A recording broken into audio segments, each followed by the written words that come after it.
Yang satu, bahwasanya yang pertama, jangan hanya sekedar menjadi penonton. Karena banyak orangnya hari ini tuh mereka itu hanya sekedar menjadi penonton.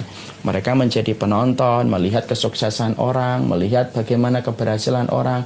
Akhirnya mereka lalu membandingkan dirinya dengan orang-orang yang sudah sukses.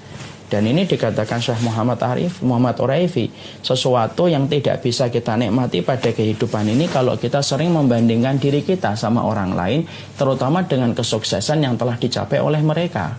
Tidak boleh hanya sekedar menjadi penonton. Makanya Syekh Muhammad Uraifi itu beliau mengatakan pada saat itu ada sebuah perkara, dia tiba-tiba mendapatkan telepon dari seorang pemuda yang ingin mati bunuh diri.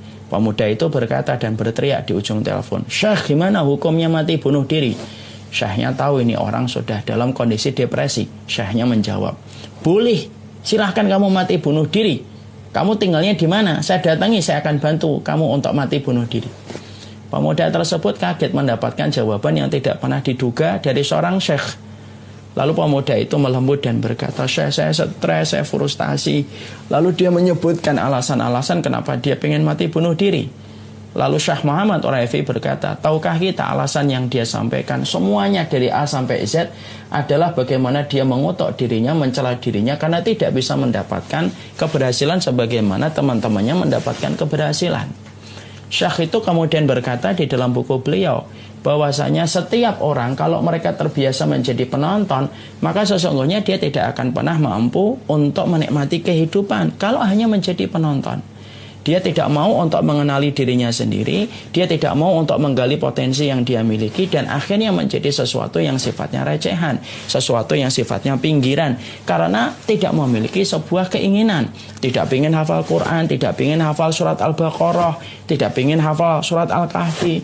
Hidupnya hanya begitu-begitu aja tanpa ada kemauan, tanpa ada kesungguhan, dan selalu menyalahkan orang lain. Ketika dia tidak bisa mendapatkan apa yang dia mau, dia salahkan fulan, dia salahkan fulan, dia salahkan fulan, dan akhirnya ujung-ujungnya dia hanya menjadi penonton di tengah keramaian orang yang mereka membuktikan diri mereka dengan segala potensi yang dimiliki oleh mereka. Syekh Uraifi lalu kemudian berkata dalam sebuah bahasa yang saya sampaikan, jangan hanya jadi penonton. Seorang muslim itu memiliki sebuah perkara besar yang hidup di dalam hatinya. Dan Rasulullah sudah bersabda, "Innallaha yuhibbu ta'alil umur." Allah itu suka dalam perkara-perkara yang tinggi yang diinginkan oleh setiap muslim. Saya ingin menghafalkan surat Al-Baqarah, saya ingin menghafalkan surat Al-Kahfi. Itu sebuah cita-cita yang kita tidak hanya boleh untuk menjadi penonton. Banyak orang yang hanya menjadi penonton, ngelihat orang hafal Quran, dia tonton, dia lihat. Ada orang hafal surat Al-Baqarah, dia lihat, dia tonton. Tapi tidak ada satu hal yang dia lakukan dan dia kerjakan. Kita tidak akan pernah menjadi waja'alna lil muttaqina imama. Kita tidak akan pernah menjadi imam bagi orang yang bertakwa kalau diri kita tidak tumbuh sifat istimewa, bahwasanya kita tidak boleh hanya menjadi sekadar biasa, tapi kita harus memiliki cita-cita yang besar. Karena atmosfer yang dibangun oleh Allah dan Rasulnya adalah supaya setiap manusia itu memiliki optimisme di dalam kehidupan ini.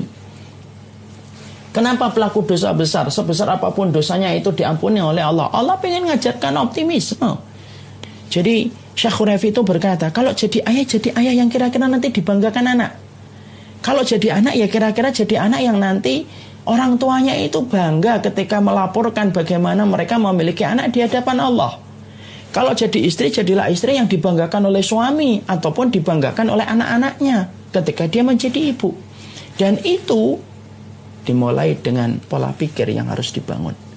Jangan hanya jadi makmum, tapi jadilah imam bagi orang yang bertakwa. Waj'alna lil muttaqina imama. Allah tidak pernah mengajarkan, jadikanlah kami bagi orang muttaqin itu makmum saja. Tidak. Tapi Allah menyampaikan waj'alna lil muttaqina imama, yaitu adalah jadikanlah kami itu menjadi imam bagi orang yang bertakwa.